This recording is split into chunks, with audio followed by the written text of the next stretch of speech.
जय जगन्नाथ मु रश्मि सर आपन को आउ एक नुआ वीडियो रे स्वागत करछि। जेमति कि आपन जानथबे ओएसपी आयर भी आपन वर्तमान रिटिन देइथले 100 मार्क रो तार फिजिकल आपनकर करथले हमर हेइथला 16 तारिख रु 26 तारिख जाकि हेइथला आपनकर फिजिकल तो तार फाइनल मेरिट लिस्ट वर्तमान पळे आछि। बहुत खुशी रो खबर आपन जा बहुत अपेक्षा करथले जे हमर केबे मेरिट लिस्ट आसीबो केते कट ऑफ जीवो जाकि आपन जानथबे गोटे गोटे जगह रे बहुत पिला थिले जेमति मालकानगिरी हो कि बारीपदा हो बहुत पिला थिले आ गोटे गोटे जगह रे पिला नथिले आ तेणु भारी मैनेजमेंटटा बहुत कष्ट होइतला।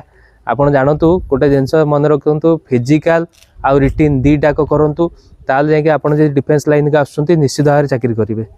तेणु दीटा को उभय दरकार गोटे कले हबनी दीटा को करिवे। जो फाइनल को करिवे ना पढ़ा दिन को 7-8 घंटा पढ़िवे आउ फिजिकल घंटे 1.5 घंटा जेमते दिन को करंतु आ निज ऊपर भरोसा रखंतु जे मु गोटे चाकरी करिवि निहाती भाव रे करिवे। आ कोनोसी पर्व पर्वाणी कोनोसी पालन करंतु न वर्ष 2 वर्ष निज कैरियर ऊपर ध्यान देंतु तापर पर्व पर्वाणी आपण पाली परिवे किंतु निज कैरियर ऊपर सबले ध्यान देंतु।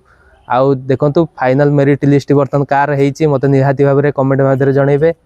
आ बहुत माने अपेक्षार अंत घटिला जा हो सरकार हमर कथा सुनले मेरिट लिस्ट बाहरला या परे आपनकर वाईएसएफ बाहरुची तेणु ता प्रति गुरुत्व ध्यान देकी आपण पढ़ा पढ़ी आ फिजिकल दीटा को करंतु कारण किए भी कहि पारे। आ लेडीज मानकर भी एथर बाहर वाईएसएफ तेणु लेडीज मानक भी बहुत अपेक्षा अंत घटिबो वाईएसएफ बाहर या पर पुणी ओपी भी डिक्लेयर हो जाइए ओपी भी बाहर तेणु निहाती भाव में परिश्रम करंतु फल निश्चित पाइबे परिश्रम करंतु फल निश्चित पाइबे। तो यह जगन्नाथ मोर प्रार्थना आपण परिश्रम सफल हो। तो फाइनल मेरिट लिस्ट आपन टेलीग्राम चैनल आयुष एथलेटिक रे जॉइन हेकी आपन पीडीएफ टी पाई परिबे।